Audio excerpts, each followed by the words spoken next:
The daunting task of preventing and halting mass atrocity crimes has perpetually tested the conscience and capacity of the international community.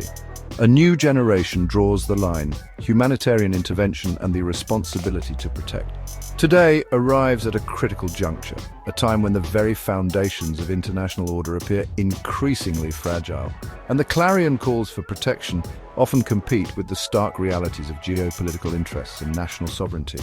This timely volume courageously wades into these turbulent waters, offering a comprehensive examination of how our understanding and application of humanitarian intervention and the responsibility to protect, or R2P, doctrine have evolved, particularly for a generation that has inherited both the triumphs and the traumas of past efforts to shield populations from the most heinous of crimes. The book sets out not merely to recount history, but to dissect the complex interplay of legal norms, ethical imperatives, and pragmatic considerations that shape decisions to intervene, or indeed, to stand aside. It probes the difficult questions that continue to vex policymakers, scholars, and activists alike. When is it right to breach the sacrosanct principle of state sovereignty in the name of humanity?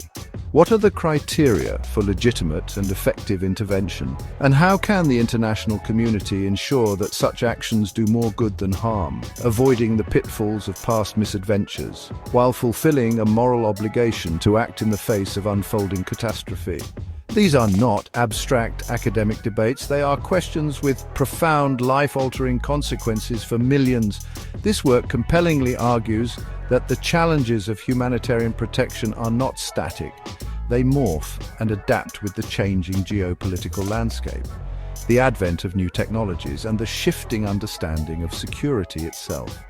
The authors guide the reader through the conceptual evolution from earlier, often controversial notions of humanitarian intervention to the more nuanced and structured framework of R2P, a doctrine I myself was intimately involved in developing.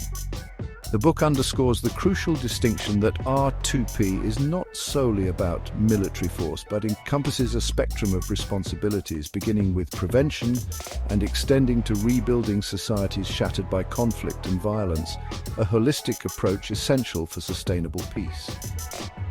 As we navigate an era marked by resurgent great power competition, widespread displacement driven by conflict and climate change, and the cynical manipulation of humanitarian rhetoric, this book serves as both a crucial primer and a call to renewed commitment. It challenges the new generation, and indeed all of us, to grapple with these complexities with intellectual honesty and a steadfast dedication to the fundamental principle that every human life has equal worth and deserves protection.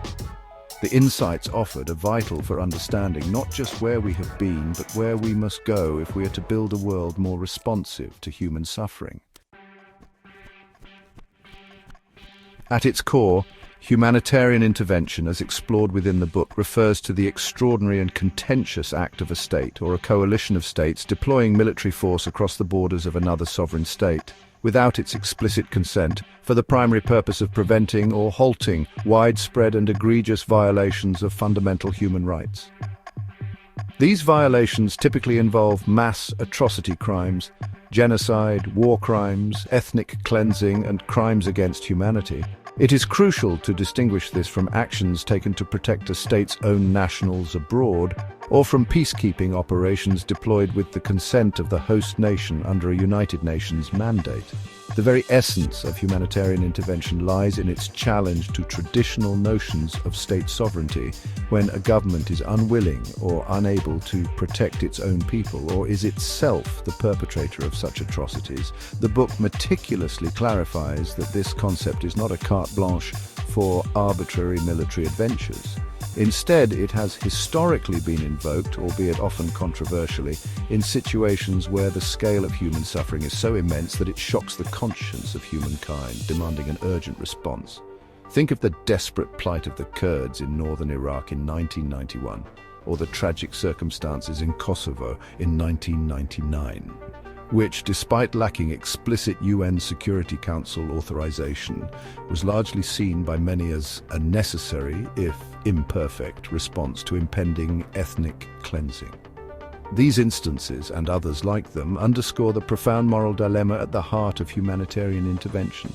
the tension between upholding the international legal order based on state sovereignty and the imperative to prevent mass murder. The authors take pains to explain that the term itself has been a source of considerable debate, with some preferring humanitarian action or protection intervention to avoid the militaristic connotations and the historical baggage associated with interventions driven by less than pure motives. However, the book argues for confronting the term directly, acknowledging its complexities while insisting on the legitimacy of the underlying principle that in certain extreme circumstances, the need to protect vulnerable populations from slaughter can, and indeed should, override a state's claim to non-interference. This is not about imposing a particular political system, but about safeguarding the very right to life.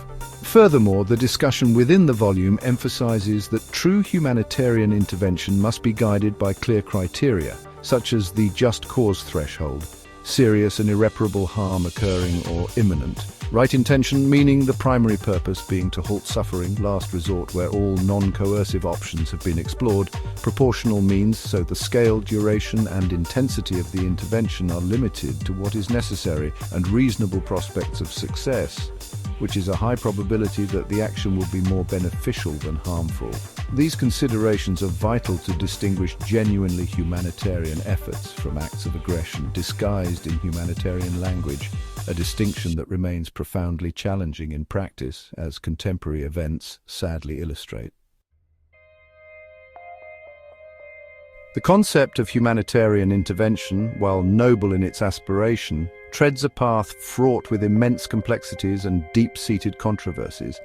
A central theme meticulously explored in A New Generation draws the line. The most prominent hurdle is the foundational principle of state sovereignty, enshrined in the United Nations Charter, which dictates non-interference in the internal affairs of member states.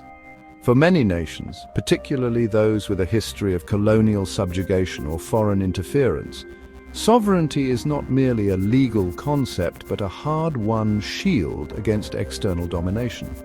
The idea that this shield can be pierced, even for ostensibly humanitarian reasons, understandably evokes profound suspicion and resistance, fearing it could become a pretext for powerful states to impose their will on weaker ones.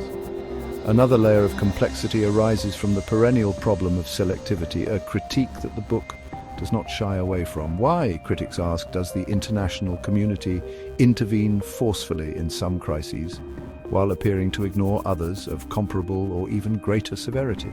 The tragic disparities in response to unfolding atrocities in different parts of the world fuel accusations of double standards, suggesting that decisions to intervene are often driven more by geopolitical interests, strategic calculations, or even media attention than by a consistent application of humanitarian principles. This selectivity erodes the legitimacy of humanitarian claims and breeds cynicism about the true motivations behind such actions, making it harder to build broad consensus for intervention even when it may be desperately needed. Skepticism is further compounded by the mixed track record of past interventions.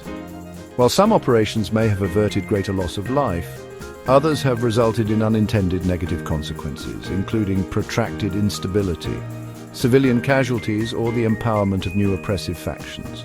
The intervention in Libya in 2011, for instance, initially authorized by the UN Security Council to protect civilians, is often cited as an example where the mission arguably exceeded its mandate, leading to regime change and a subsequent power vacuum that plunged the country into prolonged chaos. Such outcomes understandably make states wary of authorizing or participating in future interventions, fearing a repeat of unforeseen and detrimental repercussions that can destabilize entire regions. Moreover, the book delves into the practical challenges of mounting effective interventions. These include media group, military cargo planes unloading supplies, aid workers coordinating logistics, convoy of humanitarian trucks that distribute equally, the immense logistical difficulties, the risks to intervening forces, the challenge of defining clear objectives and an exit strategy, and the often underestimated complexities of post-intervention peacebuilding and reconstruction. There is also the inherent difficulty in achieving genuine impartiality. Intervening forces can easily be perceived as taking sides in an internal conflict, and thereby becoming part of the problem rather than the solution. These operational and ethical dilemmas mean that even when the moral case for intervention seems clear, the path to successful and legitimate action is extraordinarily narrow and fraught with peril. A new generation draws the line, expertly uses historical examples to illuminate the multifaceted nature of humanitarian intervention, demonstrating how past actions and inactions have shaped our current understanding and the ongoing debates. The 1990s, for instance, stand as a particularly stark decade. The failure of the international community to act decisively to prevent the genocide in Rwanda in 1994, where approximately 800,000 people were slaughtered in a matter of weeks, remains a profound stain on the world's conscience. This catastrophic inaction, despite clear warnings and the presence of a small UN force, starkly illustrated the devastating human cost of prioritizing non-interference over the protection of human lives, becoming a powerful catalyst for the subsequent development of the responsibility to protect. Conversely, the intervention in Kosovo in 1999, undertaken by NATO without explicit UN Security Council authorization due to a threatened Russian veto, presents a more ambiguous case. While widely credited with halting Slobodan Milosevic's campaign of ethnic cleansing against Kosovar Albanians, its legality was and remains fiercely debated. The book likely dissects this case to show the tension between legitimacy, seen by many as high due to the humanitarian imperative, and legality, which is questionable under a strict interpretation of the UN Charter without Security Council approval. This example highlights the dilemma faced when the Council, the primary body for authorizing force, is paralyzed by political divisions, forcing a choice between inaction in the face of atrocities or action outside established legal frameworks. The early 2000s provided further complex scenarios. The intervention in Sierra Leone by British forces in 2000, though initially focused on evacuating foreign nationals, evolved to support the UN mission and effectively helped end a brutal civil war characterized by horrific atrocities. This is often seen as a relatively successful, albeit limited, intervention. However, the broader War on Terror era saw the language of humanitarianism sometimes co-opted or overshadowed by counter-terrorism objectives, further complicating the landscape. The book would undoubtedly explore how such geopolitical shifts influenced the perception and practice of intervention, making it even more critical to scrutinize the stated motives behind any use of force. More recent events, such as the crisis in Syria, underscore the continued challenges. Despite years of horrific violence, barrel bombs, chemical weapons attacks, and mass displacement, the international community, particularly the UN Security Council, remained largely deadlocked, unable to agree on decisive action to protect civilians. This paralysis, contrasted with the swift intervention in Libya, albeit with its own problematic aftermath, feeds into the narrative of inconsistency and highlights the enduring power of geopolitical interests to override humanitarian concerns. The book uses such contemporary examples not to induce despair, but to drive home the urgency of strengthening mechanisms for collective action and overcoming the political obstacles that so often lead to tragic inaction. A significant portion of A New Generation Draws the Line is quite rightly dedicated to explaining the responsibility to protect, or R2P, doctrine, a conceptual and normative evolution that was born directly from the failures of the 1990s, most notably Rwanda and Srebrenica. R2P, which was unanimously endorsed by all United Nations member states at the 2005 World Summit, sought to, reframe the debate away from the contentious right to intervene towards a responsibility to protect. This subtle but crucial shift in language really emphasizes that sovereignty is not just a right of states, but also entails a responsibility to protect their own populations from genocide, war crimes, ethnic cleansing, and crimes against humanity. It is, first and foremost, a responsibility that states themselves hold. The book meticulously outlines the three pillars of R2P, which form the bedrock of this important principle. Pillar 1 underscores the primary responsibility of each individual state to protect its own population from these four mass atrocity crimes. This is the cornerstone of R2P, reaffirming state sovereignty but linking it intrinsically to the protection of its people. Pillar 2 highlights the international community's commitment to assist states in meeting these obligations through capacity building, early warning mechanisms, and diplomatic efforts. This collaborative aspect is crucial, emphasizing prevention and support before crises escalate to the point where more coercive measures might be contemplated, fostering a proactive rather than reactive stance. Pillar 3 addresses the scenario where a state is manifestly failing to protect its population, or is itself the perpetrator of atrocities. In such circumstances, R2P stipulates that the international community has a responsibility to take timely and decisive collective action in accordance with the United Nations Charter. This action can encompass a wide range of measures, including diplomatic pressure, sanctions, and as a last resort and subject to Security Council authorization, the use of force. The book stresses that military intervention under R2P is envisaged only in the most extreme cases, when all other non-coercive means have proven inadequate, and it must be conducted in a manner that is legitimate and effective, always prioritizing the well-being of the affected population. The importance of R2P, as the authors argue, lies in its potential to create a global consensus around the idea that mass atrocities are not merely internal affairs, but matters of legitimate international concern. It provides a framework for deliberation and action, shifting the discourse from whether to act to how and when to act most effectively. While R2P has faced its own challenges in implementation and has not been a panacea, as tragic events in Syria, Yemen and Myanmar have shown, it remains a vital normative tool. It offers a standard against which the actions or indeed inactions of states can be judged, and a platform for advocating for more consistent and principled responses to looming or ongoing catastrophes, holding the promise of, well, a more humane international order. The question of using military force for humanitarian purposes is arguably the most contentious aspect of the entire debate, and a new generation draws the line, dedicates considerable attention to dissecting the differing opinions surrounding this issue.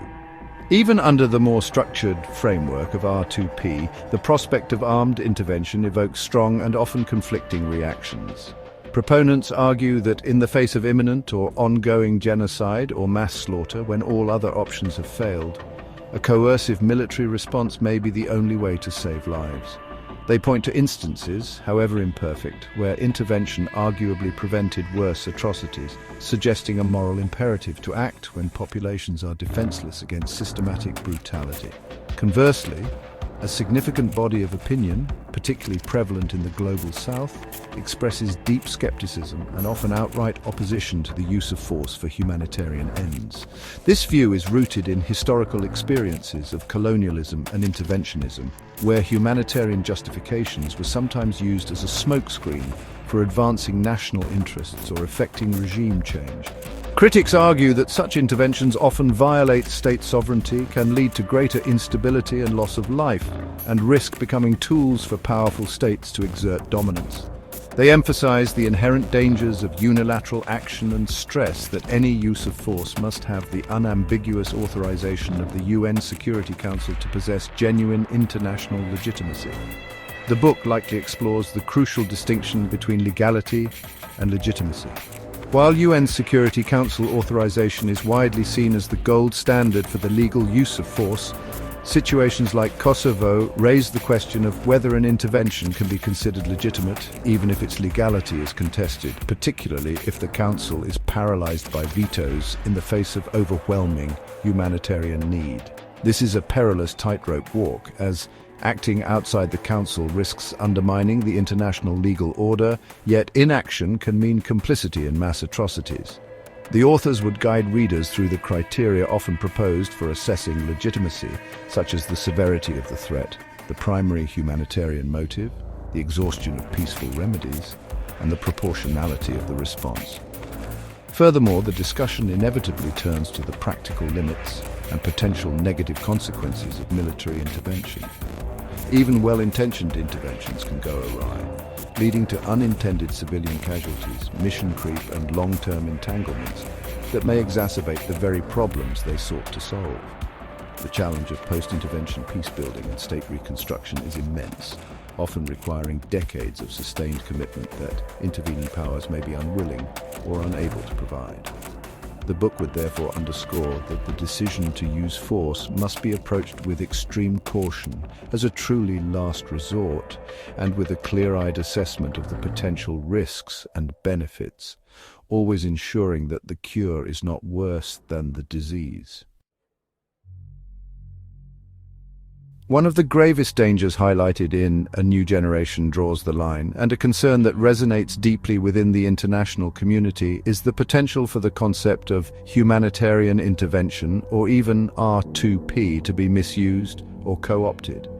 The book would undoubtedly stress that the noble aim of protecting vulnerable populations can be cynically exploited as a pretext by powerful states to pursue agendas rooted in national interest, geopolitical ambition, or the desire for regime change rather than genuine humanitarian concern. This abuse of humanitarian language not only undermines the specific intervention in question, but also erodes the credibility and legitimacy of the principles themselves, making future genuine interventions harder to rally support for. Recent history, as the research notes indicate with the example of Russia's 2022 invasion of Ukraine, provides stark illustrations of this peril.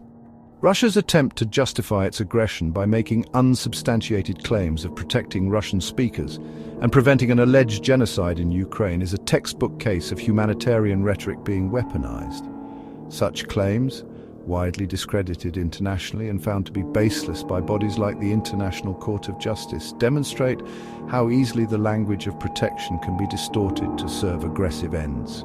The book would analyze such instances to show how these actions deliberately muddy the waters, making it more difficult to distinguish genuine humanitarian crises requiring intervention from manufactured justifications for war. The authors would likely emphasize the critical importance of scrutinizing the motives behind any proposed intervention. Are the stated humanitarian concerns genuinely the primary driver, or are they a convenient justification for other strategic objectives? This requires a careful examination of the intervening state's prior record, its consistency in responding to similar crises, and the transparency of its decision-making processes. The presence of clear evidence of mass atrocities, verified by independent sources, and a broad international consensus regarding the need for action are crucial indicators that can help differentiate legitimate humanitarian efforts from interventions driven by ulterior motives. Without such safeguards, the door remains open for powerful actors to act unilaterally under a humanitarian guise. Ultimately, the book argues that the best defense against such misuse lies in strengthening multilateral institutions and upholding the principles of international law, particularly the central role of the UN Security Council in authorizing the use of force. While the Council itself is not immune to political manipulation, its collective decision-making process, however flawed, provides a greater degree of legitimacy and accountability than unilateral actions. Adherence to the core principles of R2P, especially the emphasis on prevention and non-coercive measures as the first lines of response, and rigorous adherence to criteria for military intervention when it is contemplated, are essential to guard against the dangerous appropriation of humanitarian ideals for purposes that betray their very essence. As a careful reader, one appreciates that A New Generation Draws the Line does not offer simplistic solutions to what are profoundly complex global challenges. Instead, its strength lies in its candid exploration of the dilemmas, its willingness to confront uncomfortable truths about past failures, and its insistence on learning from both successes and setbacks. A major lesson that emerges is the persistent tension between the moral imperative to act in the face of atrocities and the political and practical obstacles that often paralyze the international will. The book seems to argue compellingly that while the normative framework of R2P represents significant progress, its effective implementation remains heavily dependent on the political will of member states, particularly the most powerful ones. The authors appear to grapple honestly with the issue of consistency. The international community's responses to humanitarian crises remain frustratingly selective, often influenced more by geopolitical calculations, economic interests, or even media visibility than by the sheer scale of human suffering. This selectivity undermines the credibility of humanitarian claims and fuels cynicism, particularly in regions that feel their plight is ignored. The book's implicit call is for a more principled and consistent application of R2P, urging states to look beyond narrow national interests and embrace a broader sense of shared responsibility for protecting humanity from its darkest impulses, a truly challenging but essential aspiration. A further critical reflection offered by the book, and one that resonates with my own experiences, is the paramount importance of prevention. While much of the debate often focuses on the dramatic and controversial option of military intervention, R2P itself, as the book would clarify, places enormous emphasis on preventing atrocities before they occur. This involves addressing root causes of conflict, strengthening institutions of good governance and rule of law, promoting human rights, and employing early warning mechanisms and diplomatic tools. The most effective intervention is the one that is never needed because preventative measures succeeded, a less headline-grabbing but far more desirable outcome for all concerned. Finally, the book likely serves as a vital reminder that humanitarian action in all its forms must be genuinely people-centered. Interventions, whether diplomatic, economic, or in extreme cases military, must always prioritize the safety and well-being of the affected populations. This requires deep understanding of local contexts, engagement with local actors, and a commitment to accountability and avoiding unintended harm.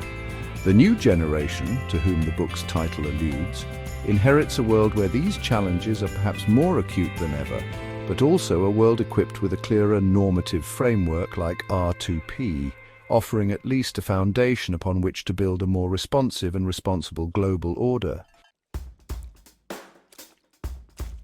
In drawing its analysis to a close, A New Generation draws the line, leaves the reader with a profound understanding that the journey towards effectively protecting populations from mass atrocities is an ongoing, arduous, and often frustrating endeavor, yet one that is utterly indispensable. The world should remember that the principles of humanitarian intervention and the responsibility to protect were born from the ashes of appalling failures. Failures to act, failures to prevent, failures that cost millions of lives. These concepts are not abstract theories, they are solemn commitments, however imperfectly realized, to uphold our shared humanity and to declare that never again must be more than an empty slogan. The primary lesson for the international community, powerfully reinforced by this volume, is the imperative of political will. Norms, frameworks, and institutions, no matter how well designed, are insufficient without the consistent and principled commitment of states to translate them into meaningful action. This requires overcoming the paralysis often induced by narrow national interests or geopolitical rivalries, and fostering a genuine culture of protection where the instinct is to act collectively and decisively when populations are at grave risk. The blatant misuse of humanitarian justifications, as seen in cases like Russia's invasion of Ukraine, must be unequivocally condemned, as it poisons the well for legitimate protective action. Furthermore, the world must internalize the comprehensive nature of R2P. It is not solely or even primarily about military force. The responsibilities to prevent atrocities, to assist states in building their own protective capacities, and to rebuild societies after conflict are equally, if not more, crucial. A sustained investment in early warning, mediation, development assistance, and justice mechanisms can often avert the need for more coercive and inherently riskier measures later on. This long-term, preventative approach, though less dramatic, holds the key to a more stable and humane global environment, reducing the instances where last resort interventions are even contemplated. Ultimately, the enduring message from grappling with these issues, as this book encourages, is one of cautious optimism tempered by realism. The challenges are immense and the path forward is fraught with difficulties. Yet, the development of norms like R2P signifies a crucial evolution in our collective conscience, an acknowledgement that sovereignty implies responsibility and that the international community cannot remain indifferent when faced with the most egregious crimes against humanity. The new generation, armed with the lessons of the past and the frameworks of the present, has both the opportunity and the solemn duty to strive for a world where the line against mass atrocities is not only drawn but resolutely defended.